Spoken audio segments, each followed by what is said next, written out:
11. 소년 예수와 박사들의 토론. 성경 말씀. 누가복음 2장 42절에서 50일.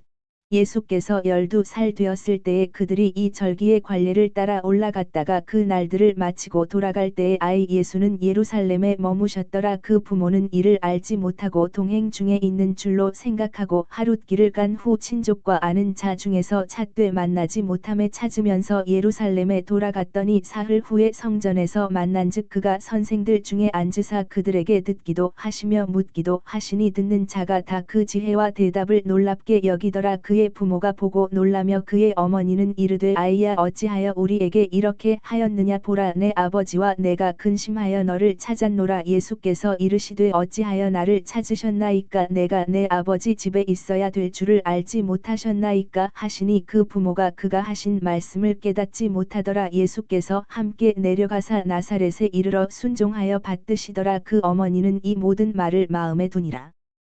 PMG 말씀. 1. 복음 준비 68. 성전에서 예수가 박사들과 토론함. 나는 예수를 본다. 이제는 소년이다. 흰 아마포로 생각되는 감으로 만든 것으로 발까지 내려오는 속옷을 입었다. 그 위에 밝은 발광의 장방형 천을 걸쳤다. 귀에 반까지 내려오는 긴 머리에 모자를 쓰지 않았는데 머리털은 그가 더 어렸을 때 보았을 적보다 더 짙은 빛깔이다. 나이에 비하여 매우 큰 건장한 소년이다. 그러나 얼굴은 정말 어리다. 예수는 나를 바라보고 손을 내밀면서 미소 짓는다. 그러나 벌써 어른이 된 예수에게서 보는 것과 같은 다정스러우면서도 어딘가 모르게 근엄한 빛을 띤 미소이다. 예수는 혼자 있다. 지금은 다른 것이 아무것도 보이지 않는다. 예수는 줄곧 오르락내리락 하는 돌이 많은 작은 길 위에 있는 작은 담에 가까이 있다. 그 길 가운데에는 비가 올 때에는 개울로 변하는 움푹 파인 곳이 있다. 지금은 날씨가 좋기 때문에 말라 있다. 나도 담으로 가까이 가서 예수가 하는 것과 같이 주위와 아래를 보는 것 같다.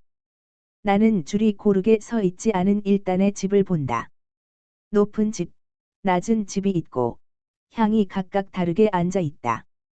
마치 우중충한 땅에 흰 조약돌 한 줌을 던져 놓은 것과 비슷하다. 서투르기는 하지만 꽤 들어맞는 비유이다. 큰 길 작은 길들이 이 흰 가운데의 정맥과 같이 나타난다. 여기저기 담 사이에는 나무들이 보인다. 꽃이 핀 나무도 많고 새잎이 덮인 나무도 많다. 봄인가 보다. 내가 보아서 왼쪽에는 건물들이 있는 세 개의 질서 정연한 단으로 되어 있는 큰 집단이 있고 또 탑들과 마당들과 회랑들이 있는데 그 한가운데에는 더 높고 장엄하고 매우 화려한 둥근 지붕들이 달린 건물이 있는데 그 둥근 지붕들은 구리나 금 같은 금속을 입힌 것 같이 햇빛에 반짝인다. 이 전체를 요새인 것처럼 M자 모양의 총안이 꼭대기에 장치된 성벽이 에워싸고 있다. 꽤 좁고 불쑥 내민 길에 걸쳐서 세워진 다른 탑들보다 더 높은 탑이 이 넓은 집단 위에 우뚝 솟아 있다. 엄격한 보초와도 같다. 예수는 이 곳을 뚫어지게 쳐다보다가 몸을 돌려 처음에 하던 대로 다시 등을 담에 기댄다. 그리고 건물 집단 맞은편에 있는 작은 산, 그 밑에까지는 집들이 있다가 그 다음에는 아무것도 없는 작은 산을 바라다 본다. 거기에서 길이 고리 모양으로 되어 끝나고 그 저쪽으로는 장방형 돌을 불규칙적이고 고르지 못하게 간 길밖에 없다. 그 돌들은 집정관 시대의 로마의 도로에 깔았던 돌처럼 엄청나게 크지는 않다. 오히려 비아레지오, 바이어레지오 이탈리아의 도시에 오래된 인도에 깔려있는 전형적인 돌들과 비슷하다. 그 돌들이 아직 비아레지오에 있는지 모르겠다. 그러나 고르게 갈리지는 않았다. 나쁜 길이다. 예수의 얼굴이 하도 근엄하게 되어서 나는 그 작은 산 위에서 그의 침울의 원인이 무엇인지 찾아보기 시작하였다. 그러나 특별한 것을 아무것도 발견하지 못하였다. 그것은 헐벗은 작은 산이다. 그뿐이다. 그런데 나는 예수를 잃었다. 과연 내가 뒤돌아 보았을 때 예수는 거기 있지 않았다. 그리고 나는 이 환상을 보면서 깜빡 졸았다. 이 환상의 기억을 가슴에 간직한 채 잠이 깨었을 때 모든 사람이 자고 있기 때문에 기운과 평온을 좀 되찾은 다음 내가 한 번도 가본 적이 없는 어느 곳에 가 있게 되었다. 마당들과 샘들과 집들이 있다. 아니 집이라기보다는 오히려 정자들이다. 사실 그것들은 집보다는 정자들 같다. 거기에는 옛날 히브리 사람들 식의 옷을 입은 많은 군중이 있고 몹시 시끄럽다. 주위를 둘러보고 내가 예수가 바라보고 있던 그 건물 집단 안에 있다는 것을 깨닫는다. 과연 그곳을 둘러싸고 있는 총안이 있는 성벽과 보초를 서는 것 같은 탑과 한가운데 우뚝 솟아있는 장엄한 건물이 보인다. 그 건물에는 매우 아름답고 넓은 회랑들이 기대서 세워졌는데 거기에는 이런 일 저런 일을 하고 있는 많은 군중이 있다. 나는 예루살렘 성전 경내에 있다는 것을 깨닫는다. 펄럭이는 긴 옷을 입은 바리사이파 사람들과 아마포로 만든 옷을 입고 가슴 꼭대기와 이마와 다른 부위 곳곳에 귀금속 판을 달고 있는 사제들이 보인다. 대단히 비싼 띠로 허리를 졸라맨 매우 넓은 흰옷 여기저기에서 그 금속판이 번쩍인다. 그리고 그보다 덜 요란스럽게 차린 다른 사람들도 있는데 그 사람들도 역시 사제 계급에 속한 사람들 같으며 더 젊은 제자들에 둘러싸여 있다. 나는 그들이 율법 박사라는 것을 알게 되었다. 나는 이 모든 인물들 가운데를 방황하고 있으면서 내가 거기 무슨 볼일이 있는지를 모른다. 나는 신학 토론이 시작된 박사들의 어떤 집단에 가까이 간다. 많은 무리도 그리로 가까이 온다. 박사들 가운데에는 우두머리 노릇을 하는 가물리엘, 거메일리엘 이라는 어떤 사람과 토론할 때에 가물리엘을 지지하는 거에 소경이 되다시피 한 다른 노인 한 사람이 낀 집단이 있다. 이 노인은 힐렐이라고 부르는 소리가 들리는데 이름 첫머리에 기식음이 있다는 것을 알기 때문에 H자를 붙였다. 가물리엘이 그를 신뢰와 존경을 가지고 다루는 것으로 보아 그의 선생이거나 친척인 것 같다. 가물리엘의 집단은 더 폭이 넓은 견해를 가지고 있는데 더 수요가 많은 다른 집단은 쉬암마이, 사이엠AI 라는 사람이 지휘하는 집단으로 사납고 퇴보적인 비타 협성으로 특징 지어진다. 이 비타 협성을 복음 성서는 매우 명백하게 설명한다. 많은 제자의 집단에 둘러싸여 있는 가물리엘은 메시아의 내림에 대하여 말하고 있다. 다니엘의 예언에 의거하여 그는 메시아가 벌써 왔을 것이라고 주장한다. 사실 예언에서 알려준 바 있는 성전 재건 법령으로부터의 일흔 주가 한 10년 전에 지나갔다는 것이었다. 그러나 쉬암마이는 성전이 재건된 것은 사실이지만 이스라엘의 노예 상태는 더 심해졌을 뿐이고 예언자들이 평화의 왕이라고 부르는 메시아가 가져왔어야 할 평화가 세계에도 없고 특히 원수에게 압제를 당하는 예루살렘에는 평화의 그림자도 없다고 단언하면서 가물리엘을 공격한다. 쉬암마이는 적이 일체의 애국적 봉기를 그들의 검으로 진압할 준비를 갖추고 있는 로마 군대가 확 들어찬 앤토니어 탑이 내려다보는 성전의 경내에까지 감히 그의 지배를 몰고 온다고 주장하면서 가물리엘을 공격한다. 궤변투성이의 토론이 질질 끈다. 양쪽 대가가 박식을 자랑해 보이는데 그것은 경쟁자를 이기기 위해서라기보다는 듣는 사람들의 감탄을 자아내기 위한 것이다. 이 의도는 명백하다. 빽빽한 그 열성분자들 가운데에서 또렷또렷한 어린아이 목소리가 울려나온다. 가물리엘 선생님의 말씀이 옳습니다. 군중과 박사들 무리의 동요가 보인다. 방해자를 찾는다. 그러나 찾을 필요도 없다.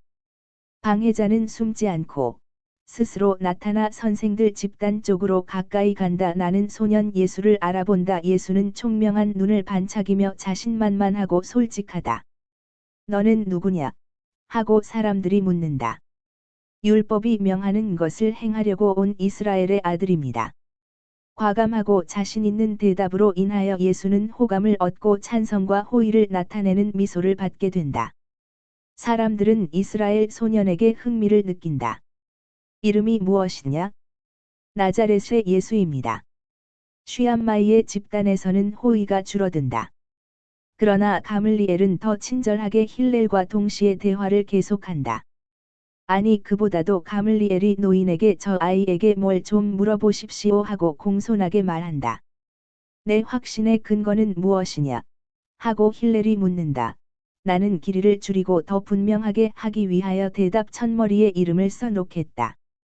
예수, 시기에 대해서 그르칠 수가 없는 예언과 예언이 실현될 시간이 되었을 때 같이 일어났던 표징들의 근거를 두고 있습니다. 카이사르가 우리를 지배하고 있는 것은 사실입니다. 그러나 일흔 주가 지났을 때는 카이사르가 그의 영토의 호구조사를 명령할 수 있을 정도로 세계가 평온하고 팔레스티나가 조용하였습니다. 그의 제국에 전쟁이 있고 팔레스티나에 반란이 있었더라면 그렇게 하지 못했을 것입니다. 이 기간이 지나간 것과 같이 성전의 완성으로부터 62주 더하기 한 주라는 다른 기간도 끝나갑니다. 그래서 메시아가 바쳐지고 그를 받아들이지 않은 백성에게 그 예언의 계속이 실현될 것입니다. 여러분은 의심을 하실 수 있습니까? 동방의 현자들이 보았고 바로 유다의 베들레헴의 하늘에 와서 머물렀던 별을 기억 못하십니까? 그리고 야곱 시대부터 근후로 예언들과 환상들이 그곳을 베들레헴 출신인 다윗을 통하여 야곱의 아들의 또 아들인 메시아의 탄생을 맞아들이기로 된 곳으로 가리킨다는 것을 기억 못하십니까? 순결과 믿음으로 인해서 눈이 뜨이고 귀가 열렸던 동방의 현자들은 그 별을 보고 메시아라는 그 별의 이름을 알아차리고 세상에 켜진 빛에 경배하려고 왔습니다. 창백한 시선을 한 쉬암마이. 너는 베들레헴 에프라타의 별이 나타났을 때 메시아가 났다고 말하는 것이냐? 예수, 그렇게 말하는 것입니다. 쉬암마이, 그러면 그는 이미 이 세상에 없다. 얘야, 너는 헤로데가 베들레헴과 그 근방에서 난 지 하루에서 2년까지의 모든 사내 아이를 죽이게 했다는 것을 모르느냐? 성서를 그렇게도 잘 알고 있는 너니까 부르짖는 소리가 울려 퍼졌다. 라켈이 제 아이들의 죽음을 슬퍼하며 우는 것이다 하는 이 말도 알겠구나. 죽어가는 라켈의 울음을 거두어들인 베들레헴의 산과 골짜기는 그 울음소리로 가득하였고 어머니들이 학살된 그들의 아이들을 슬퍼하며 되풀이하였다. 그 어머니들 가운데에는 분명히 메시아의 어머니도 있었다. 예수, 노인장 어른. 틀리셨습니다. 라켈이 고통의 아들을 낳았던 그 곳에서 새로운 라켈이 하늘에 계신 아버지의 가장 사랑받는 아들, 그분의 오른편에 앉아있는 아들, 그의 왕권 아래 모든 백성들을 모으고 그들을 가장 무서운 노예 상태에서 해방하기로 되어 있는 아들을 낳았기 때문에 라켈의 울음은 호산나로 변했습니다. 쉬암마이, 그렇지만 그가 죽었으면 어떻게 그렇게 되겠느냐? 예수, 엘리야에 대한 말씀을 읽지 못하셨습니까? 엘리야는 불수레에 실려서 들려갔습니다. 그런데 주 하느님께서 당신의 임마누엘이 당신 백성의 메시아가 되도록 그를 구하실 수 없었겠습니까? 이스라엘 백성이 발을 적시지 않고 그의 땅에 도달하도록 모세 앞에 바다를 갈라놓으신 그분이 당신의 아들, 당신의 그리스도를 잔인한 사람에게서 구하라고 당신 천사들에게 명령하지 못하셨겠습니까? 여러분에게 확실히 말합니다만, 그리스도는 살아있고 여러분 가운데 있습니다. 그리고 그의 때가 오면 그의 능력을 가지고 나타날 것입니다. 마지막 말을 할 때에 예수의 목소리는 쩡쩡 울려 공간을 채운다. 그의 눈은 한층 더 빛나고 능력과 약속으로 자극되는 것 같으며, 그는 어떤 선서를 하는 것처럼 오른팔과 손을 내민다. 그는 한 소년이다. 그러나 어른과 같이 엄숙하다. 힐렐, 얘야, 누가 그 말을 가르쳐 주었느냐? 예수, 하느님의 성령입니다. 저는 사람인 선생이 없습니다. 여러분이 제 입으로 들으시는 것은 하느님의 말씀입니다.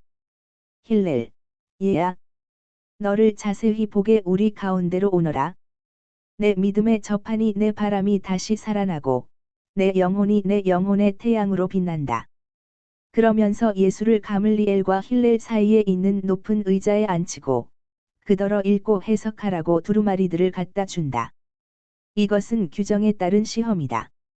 군중이 몰려와서 듣는다. 예수는 앳된 목소리로 읽는다. 내 백성아, 마음을 달래라.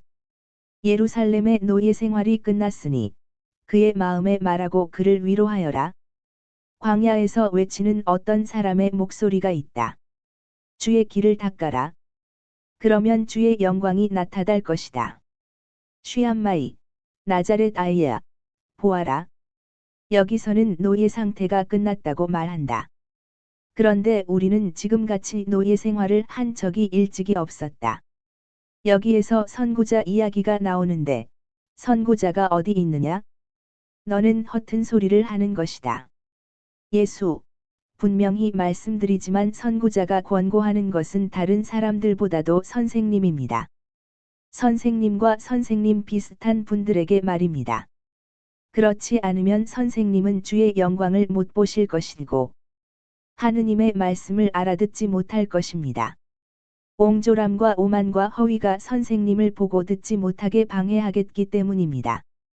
쉬암마이, 선생님에게 그런 말을 한단 말이냐? 예수, 저는 이렇게 말합니다. 그리고 죽을 때까지 이렇게 말하겠습니다. 제 이해관계 위에는 주님의 이해관계가 있고, 제가 진리의 아들인 만큼 진리에 대한 사랑이 있기 때문입니다. 그리고 선생님을 위해 덧붙여 말씀드리지만, 예언자가 말하고 저도 말하는 노예 상태라는 것은 선생님이 생각하시는 노예 상태가 아니고, 완전도 선생님이 생각하시는 완전이 아닙니다. 오히려 이와는 반대로 메시아의 공로로 사람은 그를 하느님께서 떼어놓은 악의 노예 상태에서 해방될 것이고, 그리스도의 인호가 일체의 속박에서 해방되어 그의 영원한 통치에 복종하는 모든 영에 박힙니다. 다윗 가문이여, 내게서 난 싹으로 온 땅을 뒤덮고 하늘에까지 이르는 큰 나무가 된 내 앞에 모든 민족이 머리를 숙일 것이다. 하늘과 땅에서 모든 입이 그의 이름을 찬미할 것이고, 모든 사람이 하느님의 축성을 받은 사람이며 평화의 왕인 사람 앞에 무릎을 꿇을 것입니다. 자기 자신으로 모든 피로한 영혼을 취하게 하고 굶주린 모든 영혼을 배불리 먹여줄 그 사람, 땅과 하늘 사이의 계약을 맺을 그 사람 앞에 무릎을 꿇으리라는 말씀입니다. 하느님께서 이스라엘 백성의 조상들을 에집트에서 나오게 하셨을 때, 아직도 그들을 종으로 취급하면서 그들과 맺으셨던 것과 같은 계약이 아니라, 사람들의 영의 구세주의 공로로 그들에게 새로 부어진 은총과 더불어 하늘에 계신 아버지라는 생각을 새겨 넣으면서 맺는 계약입니다. 구세주를 통하여 모든 착한 사람이 주님을 알 것이고 하느님의 성전이 다시는 쓰러지지도 헐리지도 않을 것입니다. 쉬암마이, 야! 너 하느님을 모독하는 말을 하지 말아라. 다니엘을 상기하여라. 다니엘은 그리스도가 죽은 다음 성전과 성도가 그를 위해서 올 국민과 두목에 의하여 파괴될 것이라고 말하였다. 그런데 너는 하느님의 성전이 다시는 파괴되지 않을 것이라고 주장하는구나. 예언서들을 존중하여라. 예수, 선생님께 확실히 말씀드립니다만, 예언자들보다 나은 어떤 사람이 있는데 선생님은 알고자 하는 의지가 없기 때문에 지금도 알지 못하시고 후에도 알지 못하실 것입니다. 그리고 제가 말한 것이 모두 참말이라는 것을 선생님께 단언합니다. 진짜 성전은 다시는 죽음을 당하지 않을 것이고, 오히려 그것을 거룩하게 하시는 분과 같이 다시 살아나 영원한 생명을 누릴 것이고, 세상 마칠 때에는 하늘에서 살 것입니다. 힐렐, 예야. 하게는 이렇게 말한다. 뭇 민족이 바라는 이가 올 것이다. 내가 내리는 영광이 이 성전에 차고 넘치리라. 그리고 지금 짓는 이 성전이 예전의 성전보다 더 영화로울 것이다 하고 그가 말하고자 하는 것은 아마 내가 말하는 것과 같은 성전인 모양이구나. 예수, 선생님, 그렇습니다. 그가 말하고자 하는 것이 이것입니다. 선생님은 정직하시기 때문에 빛을 향해 가시게 됩니다. 그래서 선생님께 말씀드립니다. 그리스도의 제헌이 완성되면 평화가 선생님께로 올 것입니다. 선생님은 악의가 없는 이스라엘의 자손이시기 때문입니다. 가물리엘, 예수야, 예언자들이 말하는 평화 말이다. 만일 전쟁이 와서 이 백성을 파멸시키면 어떻게 그 평화를 바랄 수 있단 말이냐? 말 좀 해서 나도 밝혀다오. 예수, 선생님은 그리스도가 나던 날밤 거기 있던 사람들이 무슨 말을 했는지 기억 못하십니까? 착한 뜻을 가진 사람들에게 평화라고 천사들의 무리가 노래했다는 말을요.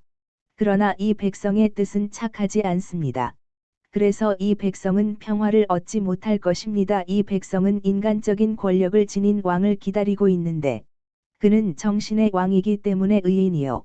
구세주인 그 왕을 알아차리지 못할 것입니다. 그리스도는 이 백성의 마음에 들지 않는 것을 설교하겠기 때문에 이 백성은 그를 사랑하지 않을 것입니다. 그리스도는 전차와 기병대를 갖춘 적과 싸우지 않고 주님을 위하여 창조된 사람의 마음을 극악한 향락 쪽으로 기울어지게 하는 영혼의 원수들과 싸울 것입니다. 그런데 이것도 이스라엘이 그에게서 기대하는 승리가 아닙니다. 예루살렘아, 너의 왕은 암나귀와 나귀 새끼를 타고 즉 이스라엘의 의인들과 이방인들을 데리고 올 것이다. 그러나 여러분에게 말합니다만 나귀 새끼가 그에게 더 충실해서 암나귀보다 앞서서 그를 따를 것이고 진리와 생명의 길에서 커질 것입니다. 이스라엘은 그의 악에 때문에 평화를 잃을 것이고 그들로 인하여 고통의 인간이 되리라고 이사야가 예언한 그들의 왕에게 당하게 한 것과 같은 고통을 여러 세기를 두고 당할 것입니다. 쉬암마이, 나자렛 녀석아, 내 입에서는 유치한 말과 동시에 하느님을 모독하는 말이 나온다. 대답 좀 해보아라. 그래, 선구자가 어디 있단 말이냐? 언제 우리가 선구자를 언제 가졌었단 말이냐? 예수, 선구자는 존재합니다. 보아라, 나 이제 특사를 보내어 나의 행차 길을 닦으리라. 그는 너희가 애타게 기다리는 너희의 상전이다. 그가 곧 자기 궁궐에 나타나리라 하고 말라키가 말하지 않았습니까? 그러므로 선구자는 바로 그리스도를 앞서 옵니다. 선구자는 그리스도와 같이 벌써 와 있습니다. 만일 주의 길을 닦는 사람과 그리스도 사이에 여러 해라는 간격이 있으면 모든 길이 막히고 빗나가고 할 것입니다. 하느님께서 그것을 아시고 선구자가 다만 한 시간만 주인보다 앞서 가도록 결정하셨습니다. 여러분이 이 선구자를 보시면 여러분은 그리스도의 전도가 시작되었구나 하고 말할 수 있을 것입니다. 선생님께 말씀드립니다만 그리스도가 이 길로 해서 오게 되면 많은 눈을 뜨게 하고 많은 귀를 듣게 할 것입니다. 그러나 그것은 선생님의 추종자들도 아니고 선생님 같은 사람들도 아닙니다. 선생님네는 그리스도가 여러분에게 생명을 갖다 주는 대신에 죽음을 그에게 줄 터이니까요. 그러나 이 성전보다 더 크고 지성소에 들어 있는 장막보다 더 높고 지품 천사들이 바치고 있는 영광보다도 더 높이 구세주가 그의 옥저와 제단에 앉게 되면 하느님을 죽인 자들에 대한 저주와 이방인들을 위한 생명이 그의 수없이 많은 상처에서 흘러나올 것입니다. 그것을 모르시는 선생님, 되풀이해서 말씀드립니다마는 그리스도는 인간적인 지배를 하는 왕이 아니고 영적인 왕국의 왕이며 그의 신민은 오직 그들의 사랑을 통하여 그들의 영으로 다시 태어날 줄을 알고 또 요나와 같이 한 번 태어난 다음 다른 고장에서 다시 태어날 줄을 알 그런 사람들 뿐이겠기 때문입니다. 즉 참 생명을 인류에게 줄 그리스도를 통하여 영적인 재생으로 하느님의 자녀들이 될 사람들 말입니다. 쉬암마이와 그의 측조자들, 이 나자렛 녀석은 사탄이다. 힐렐과 그와 추종자들, 아니요. 이 아이는 하느님의 예언자요. 얘야, 우리와 같이 있어라. 이 늙은이가 아는 것을 내 지식에 넘겨주겠다. 그러면 너는 하느님의 백성의 스승이 될 것이다. 예수, 진정으로 말씀드립니다. 선생님 같은 분이 많이 있으면 구원이 이스라엘에 올 것입니다. 그러나 제 때가 오지 않았습니다. 하늘의 목소리가 제게 말합니다. 그래서 저는 제 때가 오기까지 고독한 가운데에서 그 목소리를 들어야 합니다. 때가 오면 제 입술과 제 피로 예루살렘에 말하겠습니다. 그러면 제 운명은 예루살렘에 의하여 돌로 맞고 암살당한 예언자들의 운명과 같이 될 것입니다. 그러나 제 존재 위에는 주 하느님의 존재가 있어 저를 당신 영광의 발판을 삼으시라고 저 자신 그분께 복종하면서 그분이 세상을 그리스도의 발판을 만드시기를 기다립니다. 제 때에 저를 기다리십시오. 이 돌들이 다시 제 목소리를 들을 것이고 제 마지막 말을 듣고 떨 것입니다. 이 목소리로 하느님의 말씀을 듣고 이 목소리를 통하여 하느님을 믿을 사람들은 행복합니다. 이 사람들에게는 그리스도가 자기의 왕국을 줄 것인데 여러분의 이기심이 그 왕국이 순전히 인간적일 것이라고 상상하고 있지만 사실은 천상적인 것입니다. 이 나라가 임하라고 저는 이렇게 말합니다. 주님, 당신의 종이 당신의 뜻을 행하려고 여기 왔습니다. 저는 주님의 뜻을 완수하기를 열망하니 그 뜻을 완전히 이루십시오 하고 그리고 여기서 영적인 정열로 불타는 얼굴을 하늘을 향해 쳐들고 팔을 벌리고 어리둥절한 박사들 가운데에 서 있는 예수의 환상이 끝난다. 1944년 1월 29일. 저는 여기서 확실히 신부님의 관심을 끌 두 가지 일을 말할 것이 있고 또 잠이 깨면 그 말을 쓰겠다고 결정도 하였었습니다. 그러나 그보다 더 급한 다른 이야기들이 있기 때문에 그것은 나중에 쓰겠습니다. 제가 처음에 말하려고 하던 것을 여기에 쓰겠습니다. 신부님은 오늘 제가 어떻게 힐렐과 가물리엘의 이름과 쉬암마이의 이름을 알 수 있었느냐고 물으셨지요. 그것은 제가 제2의 목소리라고 부르는 목소리입니다. 이 목소리가 이런 것들을 제게 말해 줍니다. 이것은 제게 쓰라고 불러주는 내 예수님과 다른 사람들의 목소리보다는 좀 덜 느낄 수 있는 목소리입니다. 이 목소리들은 벌써 말씀드렸고 다시 되풀이해 말씀드렸지만 진짜 목소리들인데 제 영적인 오성이 그것을 마치 인간의 목소리인 것처럼 지각합니다. 저는 그 목소리들을 마치 어떤 사람이 아주 가까이에서 제게 말하는 것과 꼭 같이 다정스럽거나 분개한 목소리로, 유쾌하거나 슬픈 목소리로 느낍니다. 그런데 이 제2의 목소리는 반대로 제 영 안에서 말하는 빛 또는 직관 같은 것입니다. 제 영 안에서라고 했지 제 영에게라고 하지 않았습니다. 이것이 하나의 실마리가 됩니다. 그래서 어떤 노인 옆에서 몹시 열렬히 말하는 저명 인사가 누구인지 알지 못한 채 토론하고 있는 사람들의 무리에 가까이 갔을 때 제 안에 있는 제2의 목소리가 가물리엘 힐렐이라고 말했습니다. 예.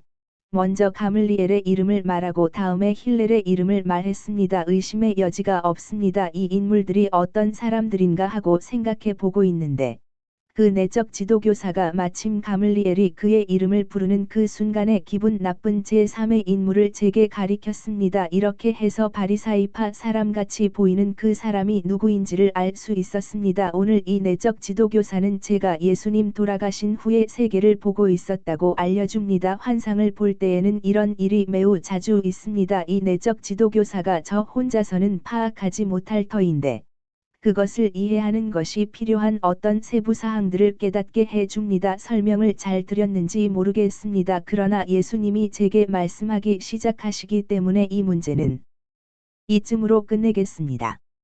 1. 복음 준비 69. 예수의 행방불명으로 인한 마리아의 고통. 예수께서 말씀하신다. 작은 요한 마태복음 니아 발도르다. 아, 참아라. 이것은 다른 이야기이다. 그런데 내 지도신부를 기쁘게 하고 작품을 완성하기 위하여 이 다른 이야기를 다루자. 이 일은 제 수요일인 내일로 미루기를 원한다. 나는 내가 이 힘든 일을 끝내기를 원한다. 너를 나와 같이 고통을 당하게 하기를 원하기 때문이다. 뒤로, 대단히 뒤로 물러가자. 내가 12살 때에 토론을 하고 있는 성전으로 돌아가자. 예루살렘으로 가는 길과 예루살렘에서 성전으로 가는 길에까지로 돌아가자. 너는 남자들의 집단과 여자들의 집단이 모였을 때의 마리아의 고통을 알겠지? 마리아는 내가 요셉과 같이 있지 않은 것을 본다. 마리아는 그러나 남편에 대하여 화를 내서 냉혹하게 비난을 하지 않는다. 모든 여자가 그렇게 하였을 것이다. 그 여자들은 그보다 훨씬 못한 일을 가지고도 남자가 항상 가정의 우두머리라는 것을 잊고 그렇게 할 것이다. 그러나 마리아의 얼굴에 나타나는 고통이 그 어떤 비난보다도 더 요셉의 마음을 아프게 한다. 마리아는 일장의 극적인 장면을 버리지 않는다. 그보다 훨씬 못한 일을 가지고도 다른 여자들은 사람들의 주목과 동정을 끌려고 그렇게 하였을 것이다. 그러나 몸을 떨고 얼굴이 창백해지고 눈이 엄청나게 떨리는 것으로 마리아가 고통을 억제하고 있다는 것이 하도 분명해서 울고불고 하는 것보다도 더 마음을 뒤흔들어 놓는다. 마리아는 이제 피로도 허기도 느끼지 못한다. 그러나 하루의 행정이 길었고 벌써 오래 전부터 아무 음식도 들지 않았었다. 그러나 모든 것을 다 버려둔다. 사람들이 준비하던 잠자리도 나누어 주려는 음식도 모두 다 버려둔다. 온 길을 되돌아간다. 저녁때라 어두워지기 시작한다. 상관없다. 한 걸음 한 걸음이 예루살렘으로 돌아가게 한다. 마리아는 대상들과 순례자들을 붙잡고 물어본다. 요셉은 마리아를 따라가며 도와준다. 하루를 반대 방향으로 걷고 나서 성도를 돌아다니며 안타깝게 찾는다. 그의 예수가 어디에, 대관절 어디에 있을까? 그런데 하느님께서는 그렇게 오랜 시간 동안 마리아가 나를 어디에 가서 찾아야 할지 모르도록 허락하신다. 어린이를 성전에서 찾는다는 것은 무의미한 일이었다. 어린아이가 대관절 성전에서 무엇을 할 수 있었겠느냐 말이다. 고작 시내에서 길을 잃어 성전에까지, 그 안에까지 그 작은 발걸음으로 돌아왔다면, 그의 애처로운 목소리가 엄마를 불러 어른들과 사제들의 주의를 끌었을 것이고, 이들은 대문들의 게시판을 달아 부모를 찾을 생각을 하였을 것이다. 그러나 게시판도 없었고, 시내에서 아무도 그 어린아이에 대하여 아는 것이 도무지 없었다. 예쁘다고, 금발이라고, 튼튼하게 생겼다고. 그러나 그렇다고 말할 수 있는 어린이는 얼마든지 있다. 내가 그 애를 보았습니다. 여기 있었습니다. 저기 있었습니다. 하고 누가 단언할 수 있기에는 너무나 부족한 것이었다. 그러다가 그의 미래의 3일간의 고민의 상징인 사흘 후에 마리아는 기진맥진하여 성전으로 들어가서 마당들과 현관들을 돌아다닌다. 아무것도 없다. 어린아이 목소리가 들리는 곳으로 가엾은 엄마는 달려가고 또 달려간다. 그리고 매해하고 우는 어린 양들의 목소리까지도 그가 찾는 아들의 목소리같이 들린다. 그러나 예수는 울지 않고 가르치고 있다. 마리아는 한때의 사람 저쪽에서 들려오는 정다운 목소리를 듣는다. 그 목소리는 이렇게 말한다.